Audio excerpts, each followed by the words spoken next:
ಬಳ್ಳಾರಿಯಲ್ಲಾದಂಥ ಗಲಾಟೆ ವಿಚಾರಕ್ಕೆ ಸಂಬಂಧಪಟ್ಟಂತೆ ಗಮನಿಸ್ತಾ ಇದ್ದೀವಿ. ಪಾಪ ಎಸ್ ಪಿ ಅವರನ್ನ ಪವನ್ ಅವರನ್ನ ಸಸ್ಪೆಂಡ್ ಮಾಡಿಬಿಟ್ರು.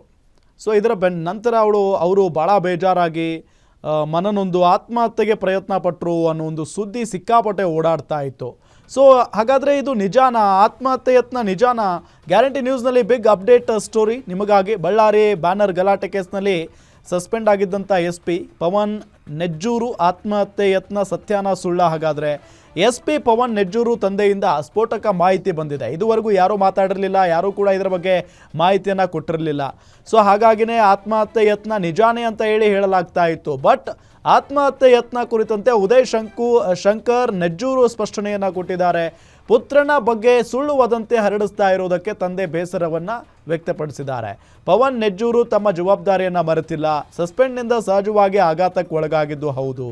ಯಾವುದೇ ಕಾರಣಕ್ಕೂ ನನ್ನ ಪುತ್ರ ಆತ್ಮಹತ್ಯೆ ಪ್ರಯತ್ನ ಮಾಡಿಲ್ಲ ಅಂತ ಹೇಳಿ ಸೋಷಿಯಲ್ ಮೀಡಿಯಾದಲ್ಲಿ ಉದಯ್ ಶಂಕರ್ ನೆಜ್ಜೂರು ಸ್ಪಷ್ಟನೆಯನ್ನು ಕೊಟ್ಟಿದ್ದಾರೆ.